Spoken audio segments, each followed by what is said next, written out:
$129. Man did eat Angel's food. He sent them meat to the full.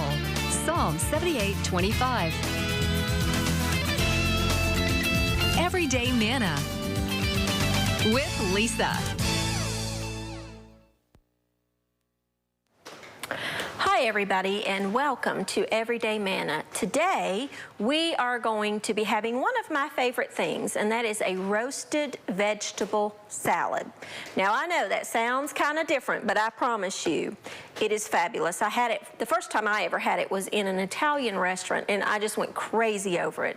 And that restaurant has long closed 20 years ago, and ever since then I've just had to make it on my own, and you can adapt it to whatever kind of vegetable that you like. Alongside that, we are going to be making an apple tart that is fabulous with puff pastry and Granny Smith apples and so forth. So let's get started on our vegetables because they have to roast. Again, you can use whatever kind of vegetable that you like and that you happen to have on hand. I have some beautiful little red potatoes, and you want to cut them in bite-sized pieces, like quarter them. These are kind of small, so we're going to just quarter them. And I'm putting them in a bowl because I'm going to toss them with some olive oil. If they're little itty-bitty babies, you can just cut them in half, would be fine. But these are, you know, decent size. You want them, this one's actually a little bigger, so I think I'll go ahead and cut him. Again, you want them to be bite-sized pieces is what you're going for. If you don't have red potatoes and all you have are regular white potatoes, use the white potatoes. If you don't want to put potatoes, don't put potatoes. That's the beautiful thing about a recipe like this. You can customize it to what you like. I just happen to adore these little red potatoes. I cook them all the time, and that one has a little spot in the middle. So let's cut that out. You don't want to serve that to your family for sure. Just take a small paring knife and cut it out. Be fine. Let's see. That one's okay, that one's okay, and that one's okay. It happens. You have no way of knowing if it's there until you cut into it. No big deal. And last one, I've got about 2 pounds or so here. Whatever you have will work. Now, potatoes take the longest, so I'm going to coat them with olive oil, and I like to do this in a bowl. Toss it together and then put it on a baking sheet. I've got my oven preheated to 400 degrees. I'm gonna put some just salt and pepper. That's the only seasoning you need on this because we're gonna make a dressing for the salad. I love roasted vegetables, and you could roast these vegetables and then toss it with some pasta, which actually the original recipe that I had years and years ago did that. They added some pasta, like bow tie pasta or whatever you have, fusilli or penne, whatever kind you have. They would toss that with the salad, and it was delicious. It was absolutely delicious. But like I said, that restaurant's long gone, to my sorrow. Just put your potatoes, save room because we're gonna add some more things on there. Now on this baking sheet, I'm gonna go ahead and give this one a head start. I happen to have an ear of corn left over. Have you ever had roasted corn? So, so good. Sheet of foil, little bit of salt, little bit of pepper. Because I'm doing a salad, I'm not gonna put the butter, but if I was gonna eat this the way, I would just simply put a little butter in there, roll it up. If you've never had corn this way, you're missing something. It's delicious. Just wrap that up, put that on the side. I happen to have half of an onion left over. Gonna chop it up, put it in there. This is a great way to use up the extra veggies that you have at the end of the week. Delicious. Got some scallions left over. Put them in there. It's okay. Just put, you know, however you want to chop them. If you want them finer, cut them finer. Recipes really are just the starting point. This is where you use your imagination and your taste buds and put what you like in there. Now, I'm not going to put the green parts in there because they're so delicate, they would just, you know, cook up before we could ever get them out of there. So, but if I was putting them on the grill, I'd put those on the grill. Little green onions on the grill is fabulous. Salt and pepper. Happen to have half of a green pepper left over? Put it in there. Whatever kind of vegetables you like. Make your bite-sized pieces.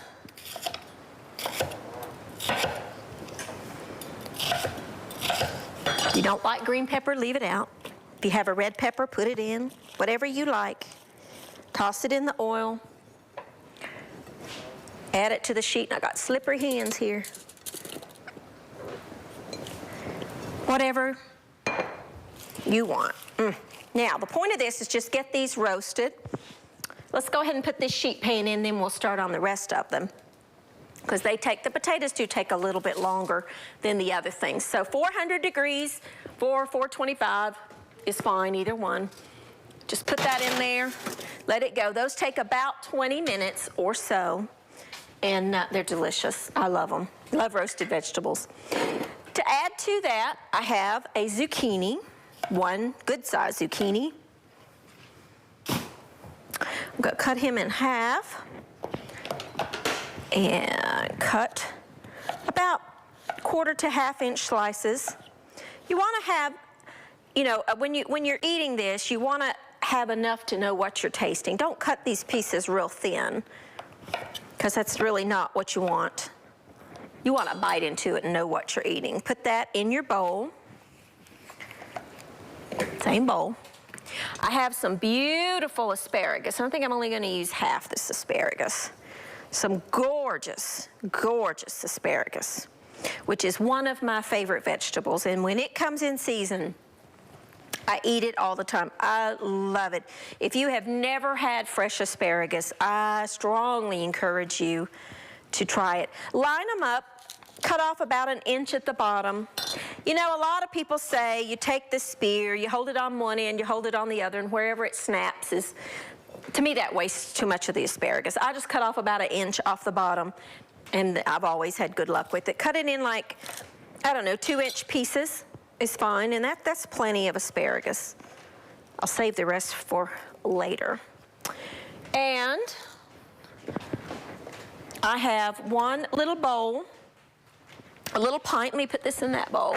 I have a pint of these beautiful little grape tomatoes. They don't need to be halved. If you had the cherry tomatoes that are a little bigger, you might want to cut those in half, but those are tiny. So I'm just going to put them in there like it is. Let's see, do I have everything? I think I do. If there's another vegetable that you like and you want to put it in there, if you have a yellow squash or an eggplant or whatever you want, you put it in there. A little more salt, flavor as you go, season as you go. A little more olive oil. Now I'm going to let those potatoes go for about 10 minutes before I put these other vegetables in, because these are going to cook up very, very quickly. They just take just literally about 10 minutes to roast is all they take.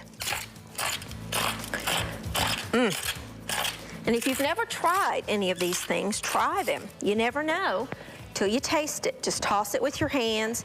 Your hands are the best tools you have in the kitchen. Clean hands. Better than any spoon could be. I've got another baking sheet. Don't overcrowd your sheet pans or they won't roast. My hands are oily here. Let me grab a towel.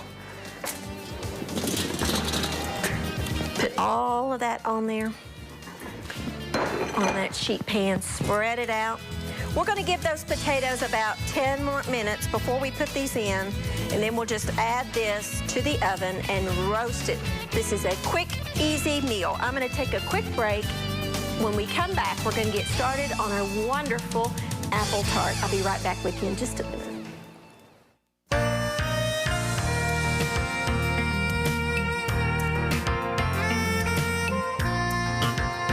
Hebrews Hebrews 11:11 says, faith is being sure of what we hope for and certain of what we do not see.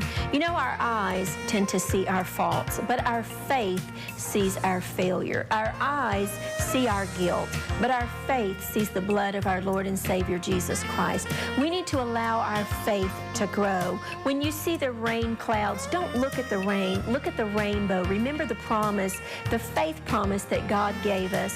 When you see the faults and failures and the sins around you, look beyond that and allow your faith to build and to grow, to see your Lord and Jesus, your Savior. Let your faith grow into what God wants your eyes to see.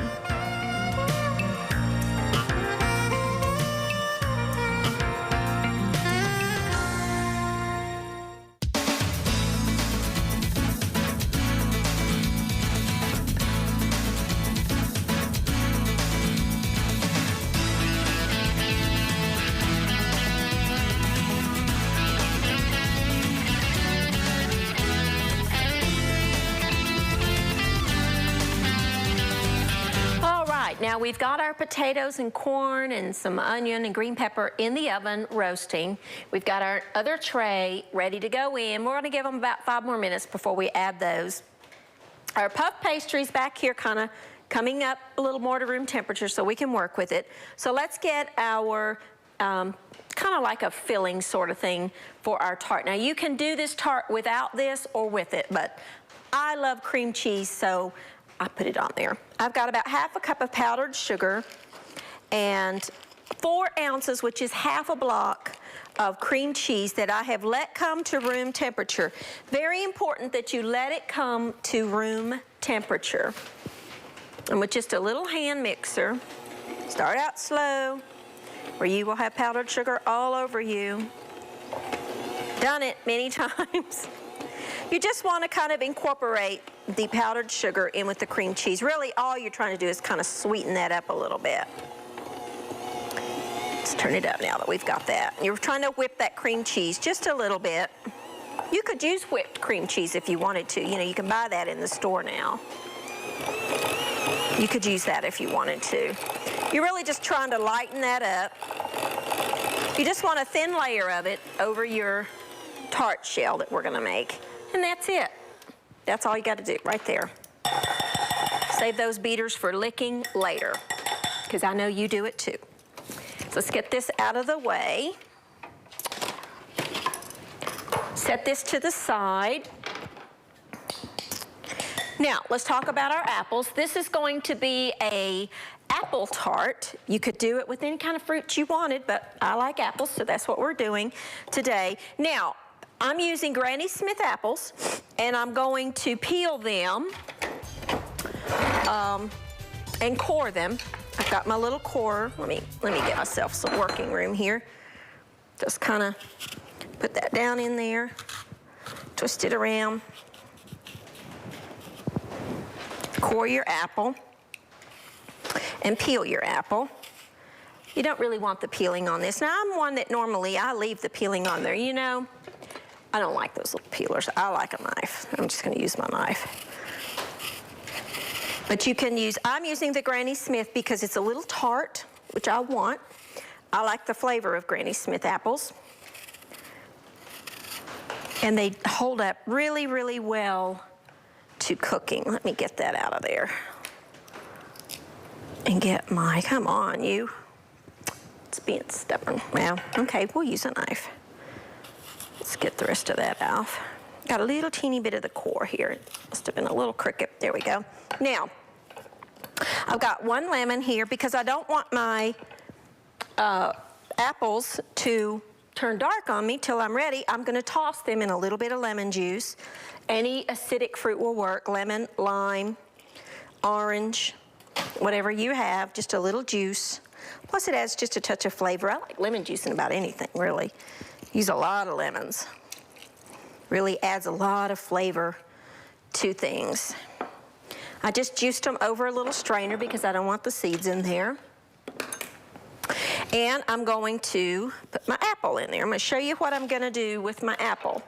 Now, I have a little mandolin. If you don't have one of these, don't worry about it. You can slice them by hand, which would be fine. But if you've got one, you want to use your relatively fine blade on there. Put your apple down in there. Use your guard. I don't need that right yet. And then push down on there, and you get these beautiful, even, little thin apple slices. When you get down to the bottom, make sure you put the push thing down in there so you don't hurt your fingers, because you will absolutely cut your fingers off with this thing if you're not careful. And look at what you get. You get these beautiful little thin slices of apple. Immediately toss it in with your juice. Let me get a spoon here. Probably gonna need a couple of apples, so let's peel another one. If I can get that core out of there. I need to core my apple. Use a knife. Whatever works. You gotta get tough with it sometimes. There we go. Core your apple. Probably need about 2 apples. These are pretty good sized ones. Something like that. If you like a peeler, use a peeler. I have trouble with the peeler. I'm used to this. I don't use a potato peeler. I peel my potatoes with a little paring knife. I guess I just learned that way. My mother, I don't think, ever had a peeler. And that's how I learned, and I'm more comfortable doing it that way, but you use whatever you like. Get all your skin off there. Cut it in half. Take your little thing out of there and make your slices. Be very careful. Again, if you don't have one of these little slicers, just slice your slices real thin. You want them about 1/8 of an inch. Really, is as as thick as you want them.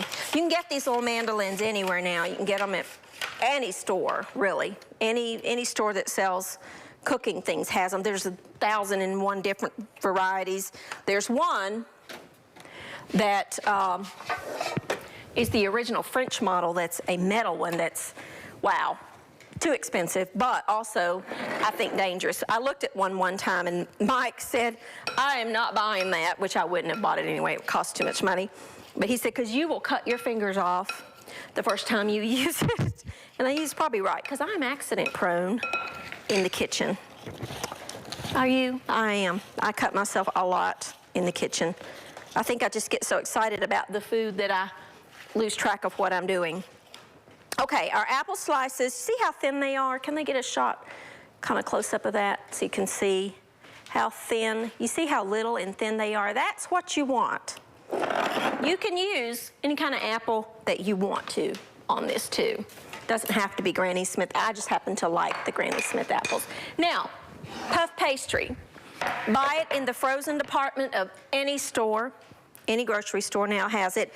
Kind of let it come to room temperature for about, I don't know, 10, 20 minutes. Put it on a floured board. As you can see, I've got a little flour on this board. It can be a little temperamental, so make sure that you don't let it get too warm. Because if you do, you will never get it apart. I promise you that. It will stick together. But this is one of those things that, honestly, I would never even venture to try to make myself. Because why? You can buy it in the grocery store, in the freezer department, keep it ready to go, and it's delicious. So, flour your board, flour your rolling pin. You see, I've got these little seams right here. I'm just lightly, this is all I'm really trying to do here, is go over those seams to kind of stretch them out just a little bit. Be careful. You don't want to overwork your puff pastry or it won't do what it's supposed to do, and that's puff up. And that's it. Fold it back gently to get it off the cutting board and transfer it to a parchment-lined baking sheet. Make sure that your baking sheet, even if it's a non-stick baking sheet, is lined with your parchment. Now, Okay. We're going to take a quick, fast break. When I come back, I'm going to show you how to finish this tart. We're going to get it in the oven along with our little tomatoes and zucchini, and the best part we're going to eat. I'll be right back with you in just a minute. There's a place where a total stranger will give their blood to save your life. A place where someone you never knew will save your child from drowning. Where someone will give you food and shelter after a flood. That place is called America, where we look out for each other. When you help the American Red Cross, you help America.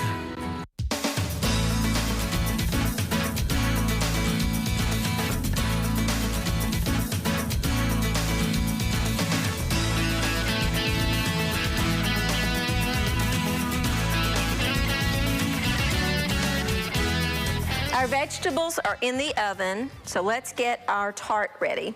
We're just going to lightly, thinly spread out our cream cheese mixture. This is just half a block of cream cheese. Let me get a rubber spatula here with some powdered sugar. If you want to add a little vanilla, you can. You don't have to. I like vanilla, but I didn't add any, so you don't have to if you don't want to, but if you want to, you can, or almond extract would be delicious. Lightly, thinly add this to right on top of your puff pastry. Now, be very careful not to get to the edges. The edges here, as you can see, if you cover that up, it won't puff. So make sure that you don't go too close to the edge. You want to stay about 1/4 of an inch away. You can make this tart, and I have made this tart without this cream cheese layer, but I really like cream cheese, so I thought, and I tried it with it, and it's delicious. And actually, you could add, if you wanted to, if you have some crystallized ginger, chop your ginger and add your crystallized ginger to it. It's fabulous. Now, here's where your imagination can run wild. You want to decoratively put your apple slices on your tart. Make a pretty pattern. I like to just go diagonal because I think it looks pretty. And you know, you eat with your eyes first, truthfully.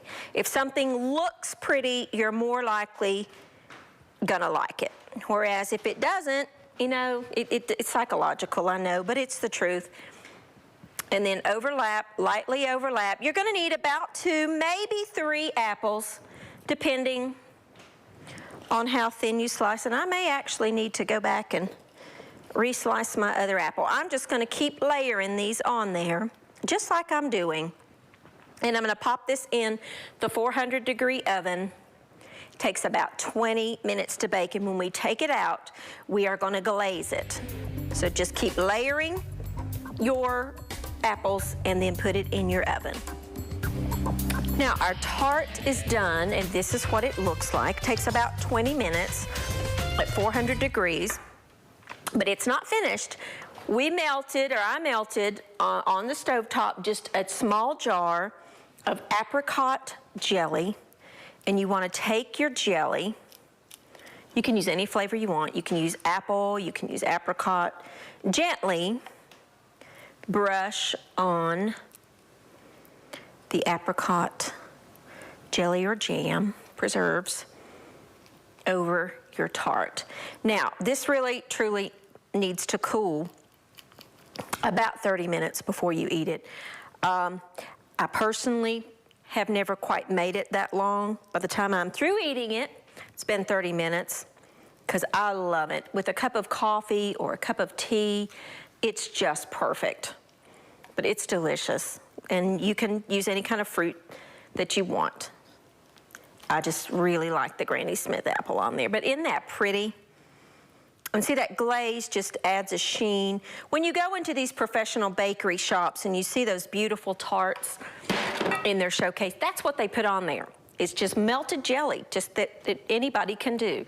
And there's your wonderful little tart. We'll let that cool. Now, I have a bed of salad greens here. And let's just make up the dressing to go over that. I have 1/4 cup of rice vinegar because that's what I like. If you like red wine vinegar, use red wine vinegar. If you want to use sherry vinegar, use sherry vinegar, apple cider vinegar, whatever kind of vinegar that you like. I have got some coarse grained mustard because I like to see the little mustard seeds. I don't know, a couple of teaspoons of that. However mustardy, that's a word, that you like it. I have a teaspoon or so of dried oregano. If you have fresh oregano, by all means use fresh, or you could use basil or rosemary, just some kind of herb, but I'm using the oregano because that's what I had. About, I don't know, a teaspoon or so of salt, some freshly ground pepper. Oh, the top came off. And then whisk in extra virgin olive oil, about 1/4 cup. Because I like my ratio about 1/2 and 1/2. Some people like a little more oil than vinegar, but I really do like that tang of the vinegar. Now, you want to season up your salad greens. I'm just using regular pre-mixed up baby salad greens, whatever kind you like. Add a little bit of this over your greens.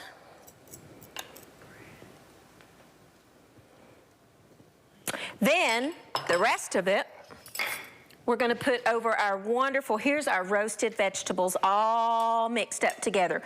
We've got little asparagus, potatoes, tomatoes, some onions, some green pepper, and a zucchini in there. Dress your vegetables with the rest of that salad dressing. And then spoon your veggies over your salad. This is a wonderful dinner for a summer evening when you can get the wonderful vegetables, fresh veggies from the farmers markets or your garden, wherever you get your vegetables. The grocery stores now are really coming up in their produce. And as if that weren't delicious enough,